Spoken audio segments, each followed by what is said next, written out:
YONO অফিসের সভাকক্ষে বসে তারা মিটিং করে বিদ্রোহী প্রার্থী তুলে দেওয়ার জন্য, এবং বলে যেখানে কোনো বিএনপির লোক নাই তো। এবং এরপরে দুইজনকে বসাইল, বিদ্রোহী প্রার্থী উঠবে না, তাকে খুব থ্রেট করা হইল এবং তাকে বলা হইল আপনাদের দুইজনের জুরিতে যে ভোট আছে এর চাইতে তো আপনাদের প্রতিপক্ষ প্রার্থীর আপনাদের দুইজনের চাইতে 3 গুণ বেশি আছে, তাই লাফার কোনখানে। পরের দিন প্রার্থী নাই।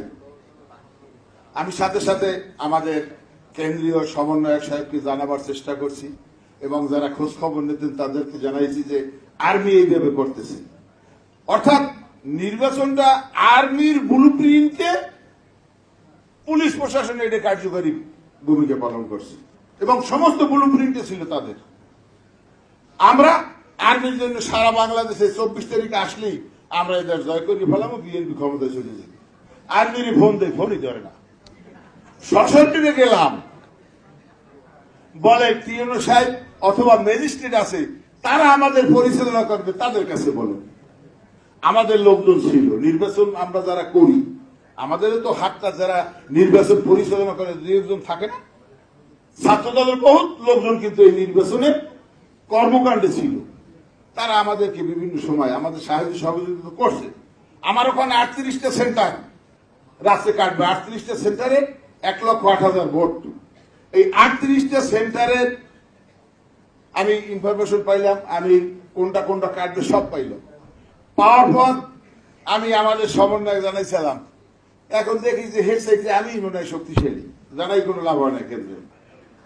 আমি 38টা সেন্টারে পাহারা দিলাম,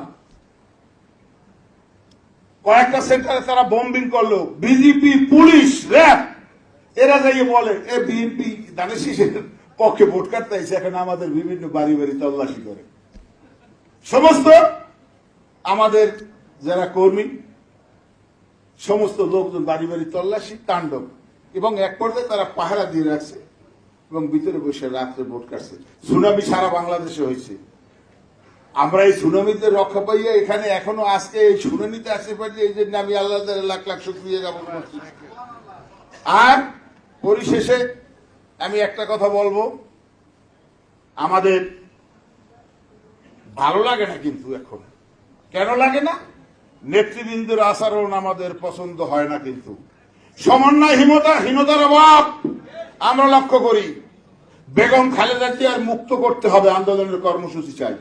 300 জন প্রার্থী আছে, কিভাবে দায়িত্ব ভাগ করা হয়, জেলার নেতৃবৃন্দ আছে, কেন্দ্রীয় নেতৃবৃন্দ আছে, এদের এই যে ঢাকা কেন্দ্রিক করবেন, ওই গ্রাম থেকে সব প্রার্থীদের লোক নিয়ে আসবে, নেতৃবৃন্দ লোক নিয়ে আসবে। সঠিক কর্মসূচি চাই, খালেদা জিয়ার মুক্তি চাই, তা নাহলে কিন্তু আমাদের কারো মুক্তি হবে বলে আমি মনে করি না। আর গত পরশুদিন এই চকবাজারে যে অগ্নিকাণ্ড ঘটেছে, সেই অগ্নিকাণ্ডর কাছ থেকে বেগম খালেদা জিয়া একটি পরিত্যক্ত জেলখানায় তিনি কিন্তু বসবাস করেন। ওখানে যে আগুনটি যে আসতে পারত না এটা কিন্তু নাই, এটা কিন্তু আমরা বুঝিনি, আল্লাহ রহমত করছে সামান্য একটু দূরে। অর্থাৎ বিএনপির পক্ষ থেকে আমরা এর বিবৃতি চাই, বেগম খালেদা জিয়াকে পরিত্যক্ত জেলখানা থেকে অন্যত্র স্থানান্তর করা হোক। যে কোনো সময় এই পুরান ঢাকায় অ্যাক্সিডেন্ট করতেই পারে, অতএব আহ্বান জানাবো তার জন্য এই একটি বিবৃতি দেওয়া হোক এবং ঐক্যফ্রন্টের নেতৃবৃন্দকে অনুরোধ করব আগামীতে সুন্দর ভেবেচিন্তে মানুষকে সম্পৃক্ত করার জন্য এভাবে না, আরেকটু পরিসরে এই শুনানি দেব না, বাইরে হইলে ভালো হচ্ছে। ঘরের মধ্যে একটু বাইরে বাইরে নেই, এত ভয় পাইলে কিন্তু মুক্তও করতে পারবেন না। আর খালি বক্তব্য আর টেলিভিশনই শেষ, কাজের কাজ কিছুই করতে পারবেন না। অর্থাৎ একটু ভয় লাড়াছাড়া দিয়ে ওঠেন। অতএব